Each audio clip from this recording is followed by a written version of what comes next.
ನಗರಸ್ಥಾನ ಅಂತ ಕರೀತಾರೆ. ಇದು ಗೋಲ್ ಗುಂಬಾಜ್ ಅಲ್ಲ.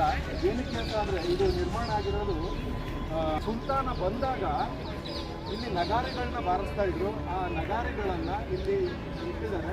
ಅದನ್ನು ಬ್ರಿಟಿಷ್ನವರು ಬಂದಾಗ ಈಗ ಅದನ್ನು ಮಾನ್ಯುಮೆಂಟ್ ಆಗಿ ಮಾಡಿದ್ದಾರೆ, ಈ ಮ್ಯೂಸಿಯಂ ಆಗಿ ಮಾಡಿದ್ದಾರೆ. ನೋಡಬೇಕಿದ್ರೆ ತಿರುಗಿ ನೋಡಿ, ಈಗ ಅದು ಮ್ಯೂಸಿಯಂ ಮಾಡಿದ್ದಾರೆ.